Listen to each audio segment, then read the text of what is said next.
Igual de importante, Lucas, son los temas binacionales y vamos a hablar de Ecuador en estos últimos minutos porque este fin de semana pues hubo cierta pugna entre Colombia y Ecuador por el envío de 600 personas desde Ecuador hacia Colombia. Sí, señora, si le parece, recordemos rápidamente una entrevista que dio en enero de 2024 el presidente ecuatoriano Daniel Noboa, que causó muchísima polémica. Si le parece, recordemos el audio y pues ya va a entender por qué. Sí, Colombia dijo que nos querían ayudar. Yo le dije, perfecto, ya les mandamos los 1.500 presos que los tenemos manteniendo en cárceles ecuatorianas, que pues el momento que los sacamos, dejamos de tener egresos. Tienen ya sentencias de 5 años o más ejecutoriadas y de acuerdo a la ley ecuatoriana nosotros los podemos sacar. Y tratados internacionales, podemos sacar esos 1.500 y dejarlos en la frontera. Y muchas gracias, quédense por allá. Esos son los tipos de medidas. Los dejamos tirados en la frontera y muchas gracias, quédense por allá. Esto, Jennifer, es en enero de 2024, es decir, hace más de un año, causó muchísima polémica, pero pues también hay en este momento cierta molestia desde el gobierno colombiano porque pues no sé si se puede decir que los dejaron, como decía el presidente Noboa, tirados en la frontera, pero sí que no se siguieron los conductos regulares, aunque desde Ecuador dicen que sí. Pues vamos a preguntarle al viceministro de Exteriores, Mauricio Jaramillo, si los dejaron tirados en la frontera. Buenas tardes, viceministro, en estos últimos minutos del programa, ¿cómo llegaron los 600 colombianos que fueron repatriados o deportados, ¿no? Desde Ecuador. Deportados, sí. Sí, buenas, con los buenos días, Jennifer, te lo resumo muy brevemente porque sé que estamos cortos de tiempo. Nosotros recibimos una comunicación el 8 de julio de las autoridades ecuatorianas con 340 expedientes y lo que recibimos fueron 603 connacionales. Primero eso, hay una brecha entre la información que recibimos el 8 de julio y el número de connacionales que llegó, y en segundo lugar, entre el 8 de julio y la fecha de recepción de esas personas, nosotros no tuvimos ningún tiempo, ninguna gradualidad para tramitar con nuestras autoridades la llegada de esas personas, que se debió haber tramitado con el Ministerio de Justicia y con Fiscalía.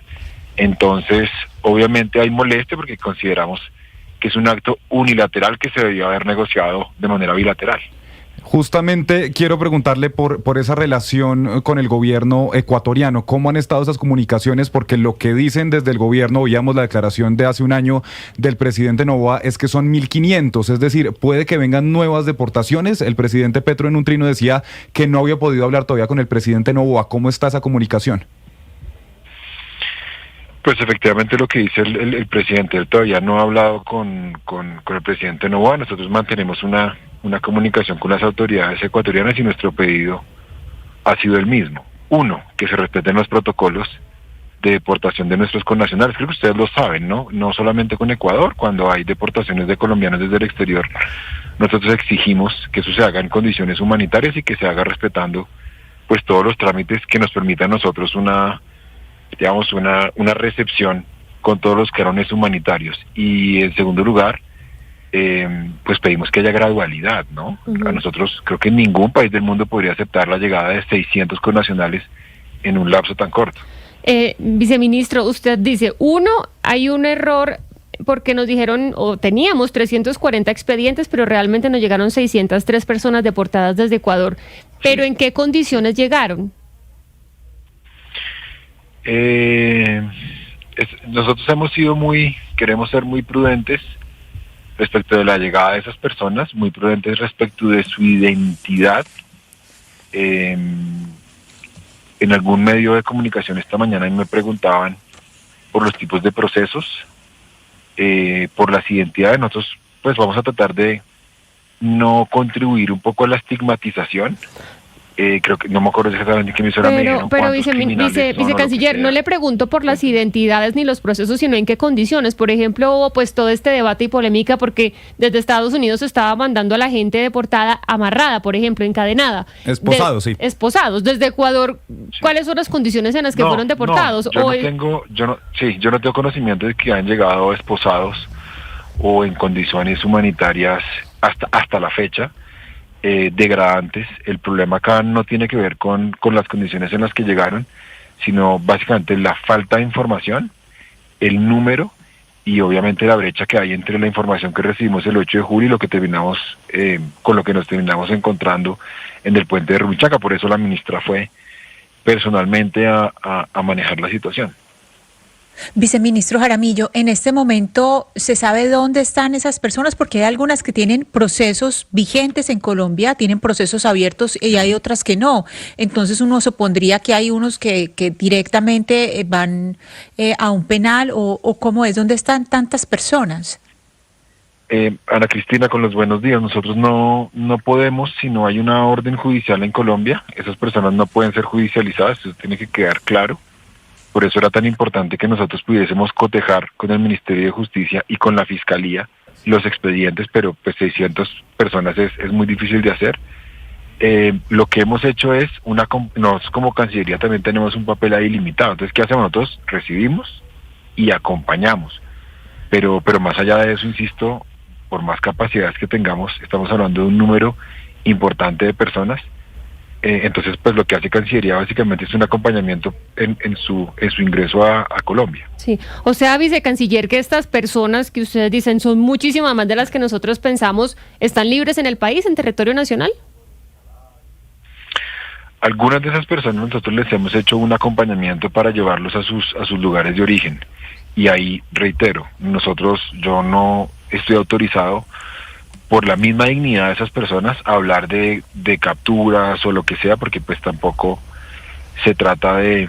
Y tampoco tengo la información exactamente de los procesos que tienen en Colombia, porque tampoco tuvimos tiempo de cotejarlo y hacerlo trámite con el Ministerio de Justicia. Pero entonces uno supondría, viceministro Jaramillo, que en este momento hay personal de Cancillería que está procesando la información de estas personas, es decir, Sí, no le estamos pidiendo que nos digan, sino que en este momento, sí, hay personas que en este momento les están procesando todo para saber quiénes, pero no hay retenido nadie, absolutamente nadie está retenido. Yo no tengo esa información, que eso sí hace parte usted lo sabe, de la rama judicial. Y no sé exactamente el número de órdenes de captura que esas personas tenían en Colombia.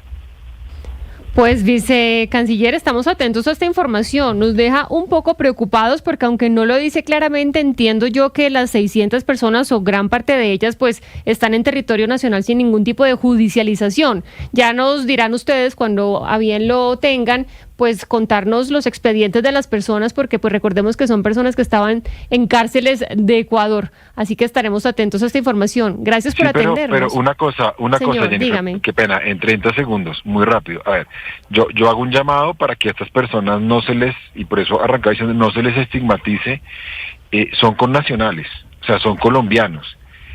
Tienen derechos, tienen garantías, hay una titularidad que nosotros no podemos poner en tela de juicio. Entonces, si bien eran personas detenidas, son personas que tienen derechos, y yo pues no quisiera empezar a que circule información acerca de que hay 600 personas por ahí circulando. De eso me parece que no se trata. Son 600 personas a las que se les deben garantizar sus derechos, y no es muy prudente empezar a hablar de que están por ahí sueltos, insisto, porque es ya los colombianos en el exterior, la diáspora, que están detenidas, ustedes saben que están sometidos muchas veces a situaciones duras, son víctimas de xenofobia. Sí. Entonces, ojo, el papel de los medios ahí con muchísima responsabilidad, porque son connacionales. Y lo digo porque nuestro papel como Cancillería consiste en garantizar esos derechos al margen de los procesos judiciales que tengan en terceros países. Claro, pero apegándonos a los hechos, son personas que estaban en cárceles de Ecuador y que en Colombia, en territorio nacional, no están siendo judicializadas. ¿Lo podemos decir así entonces? Yo lo único que le pido es que no hagamos juicios de valor. Y que pero si el hecho que le estoy narrando, ¿es correcto? El dato sí, la interpretación me parecía una interpretación errónea. E insisto, creo que la labor del periodista no se limita a repetir el dato, sino creo que de eso se desprende una hermenéutica, un análisis, y creo que en el análisis aquí de los derechos humanos es bastante importante, porque estamos hablando de personas. E insisto, no se le olvide, este no es el único escenario donde tenemos ciudadanos detenidos. Sí. Insisto, ciudadanos que por ser colombianos son muchas veces víctimas de discriminación. Entonces, creo que la noticia es que están llegando con nacionales, insisto, con nacionales, al margen de las condiciones en las que lleguen. Bueno, vicecanciller, pues gracias por atendernos y estaremos atentos al desarrollo de esta noticia que nos parece muy importante. Feliz día para usted. Gracias y un feliz resto de día. Ya viene Meridiano Blue.